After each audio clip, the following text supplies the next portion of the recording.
Hi friends, எல்லாருக்கும் வணக்கம். Welcome to Dhana's kitchen. நம்ம இன்றைக்கி ஒரு சூப்பரான பிள்ளையார்பட்டி ஸ்பெஷல் மோதகம் எப்படி செய்கிறதுன்னு பார்க்க போகிறோம். இப்போ தான் நம்ம சேனலுக்கு வரீங்கன்னா சப்ஸ்கிரைப் பண்ணிட்டு பாருங்கள். அப்போ தான் நான் போடுற வீடியோ உங்களுக்கு உடனுக்குடனே வரும். இப்போ வாங்க வீடியோக்குள்ளே போகலாம். இப்போ இந்த மோதகம் செய்கிறதுக்காக நான் ஒரு கப் அளவுக்கு பச்சரிசி எடுத்திருக்கேன். நீங்கள் எந்த கப்பில் எடுக்கிறீங்களோ இல்லை எந்த டம்ளர் எடுக்கிறீங்களோ அதே அளவு தான் எல்லாமே அளக்கணும். அதை ஞாபகத்தில் வச்சுட்டு செய்யலாம். இப்போது இந்த அரிசி ஒரு பவுலில் போட்டு நல்லா கழுவி எடுத்துக்கோங்க. 2-3 டைம் நல்லா வாஷ் பண்ணி இந்த மாதிரி எடுத்துக்கோங்க. இப்போ இதெல்லாம் வாஷ் பண்ணதுக்கப்புறமா தண்ணியெல்லாம் சுத்தமாக வடிகட்டிக்கோங்க.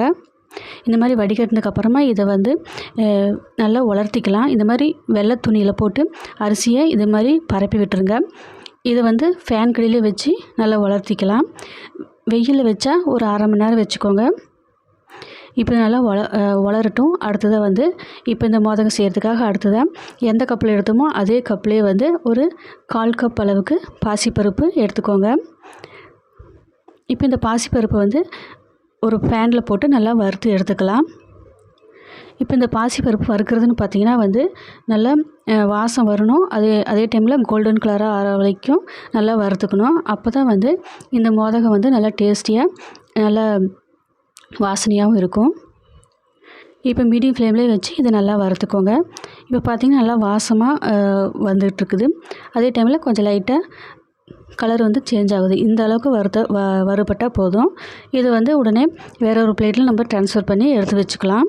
இப்போ பார்த்திங்கன்னா இது வறுத்துட்ருக்கிறப்பவே இந்த டைம்லேயே பார்த்திங்கன்னா இந்த அரிசியும் பார்த்திங்கன்னா நல்லா வளர்ந்துருச்சு. இப்படி கையில் பிடிச்சி பார்த்திங்கன்னா இந்த அளவுக்கு இருக்கணும். இதுதான் கரெக்டாக இருக்கும். ரொம்ப சொதன்னு இருக்கக்கூடாது. இந்த மாதிரி இருந்தால் போதும். இப்போ இது அதே பேன்லேயே போட்டு நல்லா வறுத்து எடுத்துக்கலாம். இப்போ இந்த அரிசி நல்லா வறுத்துக்கணும்.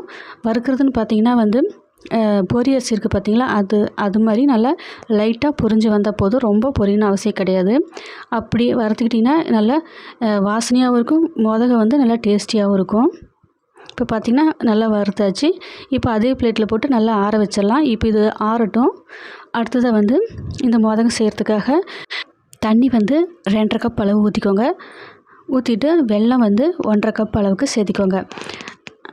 இப்போ இந்த வெல்லத்தையும் சேர்த்திக்கோங்க. இப்போ நம்ம எதில் அரிசி அளந்தோமோ அதே கப்பில் எல்லாமே அளக்கணும். அப்போ தான் மோதகம் கரெக்டாக இருக்கும், அளவும் கரெக்டாக இருக்கும். இப்போ இந்த வெல்லம் அடுப்பில் வச்சு நம்ம காய்ச்சலாம். இது கரைஞ்சி வந்தால் போதும். ரொம்ப பாகு காய்ச்சணும் அவசியம் கிடையாது. இப்படி நல்லா மீடியம் ஃப்ளேமில் வச்சு நல்லா கலந்து விட்டுக்கோங்க. நல்லா கரையிட்டோம். இப்போ இது கரைஞ்சிட்டு இருக்கிறப்பவே பார்த்திங்கன்னா நம்மளோட இது ஆற வச்சுருக்கிறது பார்த்திங்கன்னா இந்த அரிசி பருப்பெல்லாம் நல்லா ஆறிடுச்சு. இப்போ சூடு கொஞ்சம் கூட கிடையாது. இப்போ இதை நம்ம மிக்சியில் போட்டு நல்லா அரைச்சி எடுத்துகிட்டு வந்துடலாம். பார்த்திங்கன்னா நான் அரைச்சி எடுத்துகிட்டு வந்துட்டேன். பாருங்கள், இந்த மாதிரி அரைச்சி இருக்கணும். ரவை பதத்துக்கு அரைச்சிக்கோங்கணும். அப்போ தான் டேஸ்ட் நல்லாயிருக்கும். ரொம்ப நைஸாகவும் அரைச்சிடாதீங்க. ரவை பதத்துக்கு இந்த மாதிரி அரைச்சி எடுத்து வச்சுக்கோங்க. இப்போ இது ஒரு பக்கம் இருக்கட்டும். இப்போது நம்மளோட வெள்ளை கரைசல் பார்த்திங்கன்னா நல்லா கரைஞ்சி வந்துருச்சு. பார்த்திங்கன்னா நல்லா கரைஞ்சிருச்சு. இதை ஒரு பக்கம் எடுத்து வச்சிடலாம். ஒரு கடாயை வச்சுக்கோங்க. அடிகனமான கடாயை வச்சுக்கோங்க. வச்சுட்டு இதில் எண்ணெய் ஒரு 1/2 டேபிள் ஸ்பூன் அளவுக்கு விட்டுக்கோங்க. நீங்கள் நான் எண்ணெய் விடுற இடத்துல நெய் விட்டுக்கோங்க. நான் இன்றைக்கி ஆயிலில் தான் செய்ய போகிறேன். இப்போ நம்ம அரைச்சி வந்திருக்கிற பவுடர் இதில் சேர்த்துட்டு நல்லா கலந்து விடுங்க. இது நல்லா வாசம் வர அளவுக்கு வறுத்தா போதும். ரொம்ப வறுக்கணும்னு அவசியம் கிடையாது. இப்போ நல்லா வறுத்தாச்சு. இப்போ நம்ம வெள்ளை பாகு இதில் இந்த மாதிரி ஃபில்டர் பண்ணிக்கோங்க. ஃபில்டர் பண்ணிவிட்டு நல்லா கலந்து விட்டுக்கோங்க. இது நல்லா கலந்து விட்டுட்டு நல்லா வேக விடலாம். இந்த அளவுக்கு நல்லா கலந்து விட்டுட்டு நல்லா வேக வச்சுக்கோங்க. இப்போ இது பாதி அளவுக்கு வந்ததுக்கப்புறமா நம்ம இது கூட உப்பு டேஸ்ட்டுக்காக லைட்டாக ஒரு பிஞ்ச் அளவுக்கு சேர்த்திக்கோங்க. அடுத்ததான் 1/2 கப் அளவுக்கு துருவிய தேங்காய் துருவல் சேர்த்துட்டு நல்லா கலந்து விட்டுக்கோங்க. கடைசியாக ஏலக்காய் தூள் சேர்த்துட்டு நல்லா கலந்து விடுங்க. இப்போ ஒரு சிம்மில் ஒரு 2-3 நிமிஷம் வச்சுட்டு நல்லா கலந்து விட்டுக்கோங்க. இப்போ சிம்மில் வச்சுட்டு 2-3 டைம் நடுவில் இது மாதிரி அப்பப்போ கலந்து விட்டுக்கோங்க. ஏன்னா அடி பிடிக்கும். இப்படி நல்லா கலந்து விட்டுட்டு மூடி வச்சுட்டு இன்னும் ஒரு நிமிஷம் நல்லா மூடி வச்சுக்கோங்க. அப்போ தான் இன்னும் நல்லா கெட்டியாகி நல்லாயிருக்கும். இப்போ நல்லா கலந்து விட்டுட்டு மறுபடியும் மூடி வச்சுக்கோங்க. இப்போ பார்த்திங்கன்னா எல்லாமே நல்லா கலந்து விட்டுட்டேன். இப்போ மறுபடியும் மூடி போட்டு வச்சிடலாம்.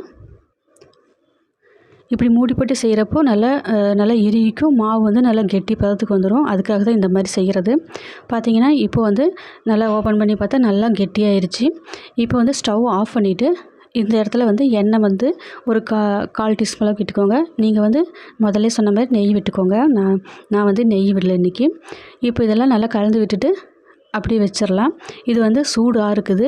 நல்லா ஆறுனதுக்கப்புறமா நம்ம மோதகம் செய்ய ரெடி ஆகலாம். இப்போ பார்த்திங்கன்னா நல்லா ஆறிடுச்சு. இந்த அளவுக்கு பார்த்திங்கன்னா நல்லா கெட்டியாகி வந்திருக்குது. இப்போ கையில் பிடிச்சி பார்த்திங்கன்னா இந்த மாதிரி ஒட்டாமல் இந்த மாதிரி ஷேப் வர அளவுக்கு நல்லா வந்திருக்குது. இப்போ வந்து நம்ம கொழுக்கட்டை வந்து இந்த அச்சில் தான் செய்ய போகிறோம். இந்த அச்சில் போட்டு நல்லா ஃபில் பண்ணிக்கோங்க. நீங்கள் கையிலே அச்சில் சமயத்தில் கையிலேயே பிடி கொழுக்கட்டை மாதிரி கூட செய்யலாம். இப்போ இதெல்லாம் அச்சில் ரெடி பண்ணிக்கோங்க.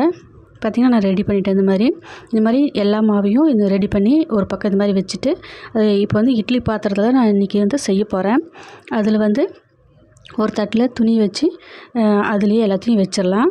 இப்போ தண்ணி வந்து நல்லா காஞ்சிருச்சு.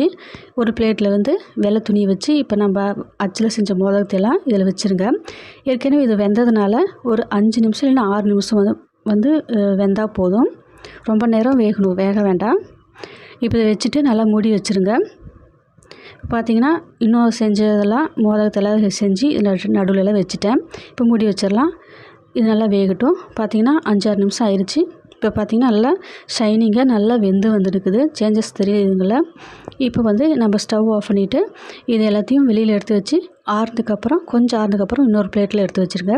இதே மாதிரி மிச்சம் இருக்கிறதையும் செஞ்சு அடுப்பில் வேக வச்சு எடுத்து வச்சுக்கோங்க. அவ்வளோதான், சூப்பரான பிள்ளையார்பட்டி மோதகம் வந்து ரெடி ஆயிடுச்சு. இதே மாதிரி இந்த விநாயகர் சதுர்த்திக்கு நீங்கள் இதை செய்யுங்க, சூப்பராக இருக்கும். நாளைக்கு வந்து இன்னொரு வீடியோவில் பார்க்கலாம். தேங்க்யூ ஃபார் வாட்சிங்.